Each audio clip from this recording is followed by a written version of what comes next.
एक बार बीरबल शहर की ओर जा रहे थे। उसी दौरान देखते हैं कि दो गरीब आदमी जा रहे हैं। दोनों में बात होती है कि आधा आधा सामान की कीमत लेने की।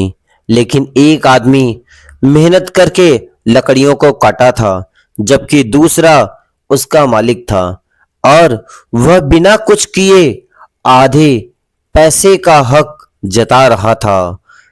तभी वह लकड़हारा अपने सर की लकड़ी तुरंत गिरा देता है उसके पैर पर।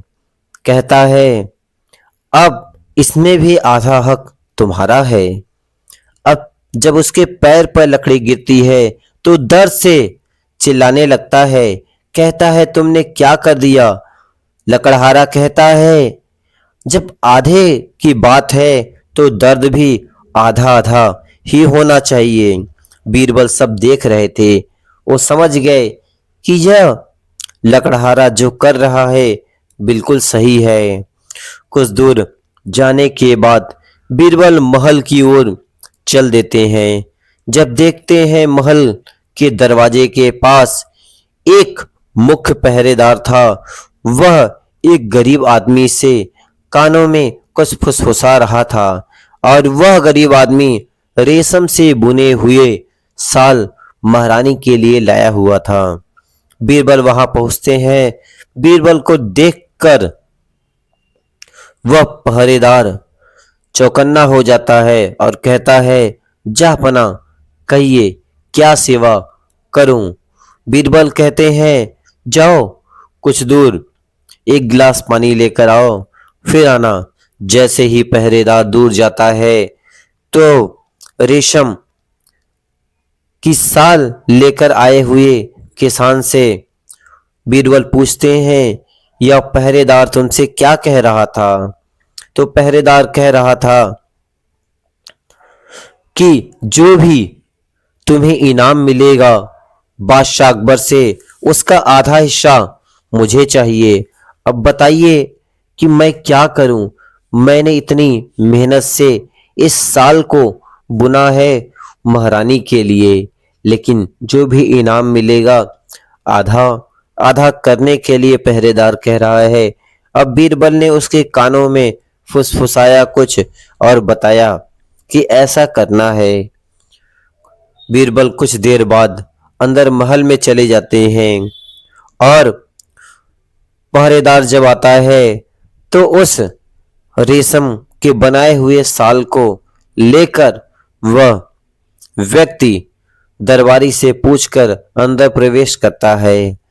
जब दरबार सजा हुआ था, बादशाह अकबर मंत्रीगण बैठे हुए थे, तभी वह व्यक्ति रेशम की शाल लेकर आता है और कहता है, महारानी के लिए मैंने खुद अपने हाथों से बुना है और इस पे दिन रात की मेहनत की है। बादशाह अकबर शाल को देखते हैं। महारानी उसको देखती हैं। उसकी कारीगरी को देखकर बहुत प्रसन्न होती है और कहती है कि इसे मुंह मांगा इनाम दिया जाए। ये इतना खूबसूरत है, इसकी कोई कल्पना नहीं की जा सकती। अब उस व्यक्ति से पूछा जाता है जिसने रेशम की शाल बनाई थी कि इनाम में तुम्हें क्या चाहिए? वह व्यक्ति कहता है, जहाँपना मुझे इनाम में 100 कोड़े मेरे पीठ पर बरसाए जाए। मंत्रीगण आश्चर्यचकित होते हैं। बादशाह अकबर भी कहते हैं, ये क्या मांग रहे हो? इनाम में सब हीरे मोती जवाहरात अशर्फियां मांगते हैं, लेकिन तुम तो ऐसा मांग रहे हो। ठीक है, कोई बात नहीं है, तुमने मांगा है तो हम दे रहे हैं, लेकिन इसके पीछे की वजह क्या है?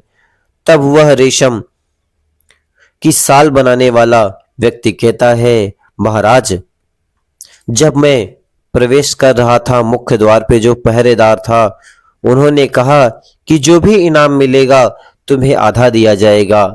यह सुनकर बादशाह अकबर काफी क्रोधित हुए और कहते हैं मुख्य पहरेदार को अंदर बुलाया जाए। मुख्य पहरेदार जब अंदर आता है, बादशाह अकबर कहते हैं, क्या तुमने आधे आधे का सौदा किया है? उसने पहले तो मना किया, फिर बाद में स्वीकार किया। तो क्या तुम जानना चाहते हो इस व्यक्ति ने इनाम में क्या मांगा है? 100 कोड़े इसके पीठ पर बरसाए जाए। अब 100 कोड़े में से 50 कोड़े तुम्हारे अधिकार के हैं। 50 कोड़े उसके पीठ पर बरसाए जाते हैं और उसे शाही दरबार से पहरेदार की नौकरी से निकाल दी जाती है। अब उसको निकालने के बाद बादशाह अकबर कहते हैं, तुम घबराओ मत, यह केवल सजा उसके लिए थी, तुम्हें तो इनाम दिया जाएगा। बादशाह अकबर ने उसे 100 सोने की मोहरें देकर सम्मान पूर्वक छोड़ा और वह चला गया। अब इस कहानी से हमें जो सीख मिलती है वह बहुत ही रोचक है। कभी भी हमें लालच नहीं करना चाहिए। चाहे कोई गरीब हो तो उसको सताना नहीं चाहिए। हर वक्त दूसरों की मदद करनी चाहिए। लालचवश अपनी छोटी सी इच्छा के लिए दूसरों का हक मारना यह एक अपराध है और इस अपराध को करने वाला भी गुनहगार है, चाहे वह छोटा हो चाहे बड़ा हो। इसलिए कभी भी किसी का हक न मारिए और हो सके दूसरों की मदद करिए। आशा है ये कहानी आपको पसंद आई होगी। वीडियो पे नए हैं तो वीडियो को लाइक, सब्सक्राइब और शेयर करें, जिससे नए वीडियो के नई नोटिफिकेशन आप तक पहुंचती रहे। Thank you for watching this video.